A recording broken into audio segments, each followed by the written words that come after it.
Do you find European football horribly boring? Then travel with us to the nation of once Great Britain, the motherland of white trash, for the post-game riot report. This week, the dangerously inbred fans of Dover square off against an horribly unemployable mob from Manchester. I update action it is. Hey, where'd you get that pint? I pried it from some dead bloke's hand, alright? You owe me 10 quid, you bastard! You owe me 10 quid! No, won't you have a go at me then? What? You want some? Adolf Hitler attempts to use the 1936 Berlin Olympics as a platform for Nazi propaganda. German pride hinges entirely on the contest between sprinter Gerhard Franz and American Jesse Owens. In the 100-meter dash, Jesse Owens wins for the U.S. and smashes Hitler's dream of Aryan superiority by beating Gerhard Franz. Owens then goes on to vanquish Franz in the chess event.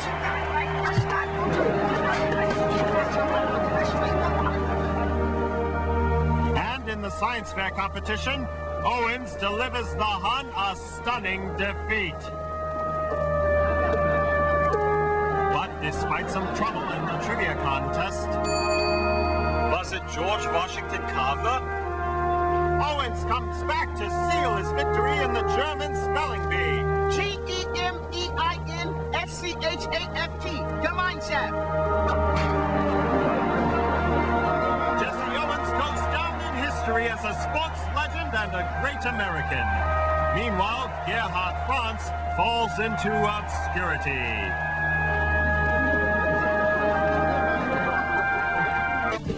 Did I ever tell you about the time I was humiliated by Jesse Owens?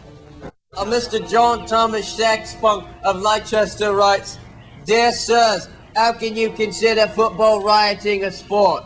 It is really more than an art form. Right, so today we'll pursue England's other leading sport. Excessive drinking. No, after that. Excessive vomiting. Then what?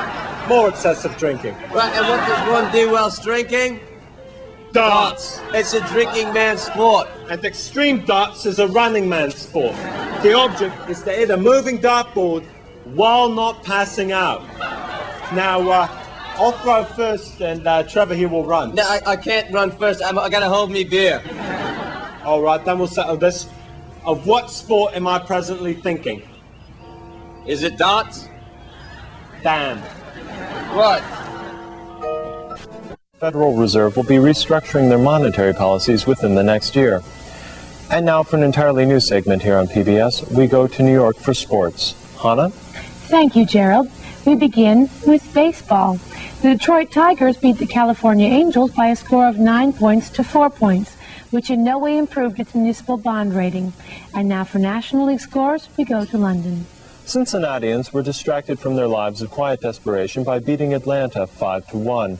Zurich markets were unaffected and no comment has been issued by the Pope. Interesting. Despite the fact that the Baltimore Orioles trounced the Cleveland Indians by a startling score of 20 points to 1 point, starvation and death continue to run rampant in parts of Africa. Researchers at the Armand de Montgolfier Institute for Social Sciences in Paris have determined conclusively that baseball has little impact on world affairs. Imagine. And now this week's sports faux pas involving violence of a disturbing nature.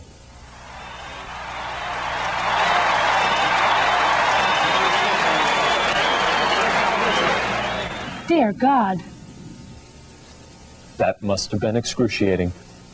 The incident resulted in subdural hematoma and sustained depression. Later in the broadcast, we will speak with a panel of noted international sports psychiatrists on the subject of dropped ball syndrome, or DBS. Gerald? Fascinating. All right, come here, let's see what we did. You see, you've got a 12 and you've got a 1. That's a 13. Ow, my foot. You stop running around so much, they do better. All right, it's me turn then. No, I go again. No, it's me turn. Let's go. Oh, bloody hell. I'm former baseball great Keith Hanlon. You know, great fielding is the result of great combinations. But for me, the deadly combination of drinking, driving, handguns, cult worship, right-wing ideology, and diabetes almost resulted in tragedy. I was out of control. If it hadn't been for the intervention of the United Nations, God knows what could have happened. Smart kids, leave medical testing to the trained professionals. Let's all treat high-grade plutonium with respect. Don't lick it.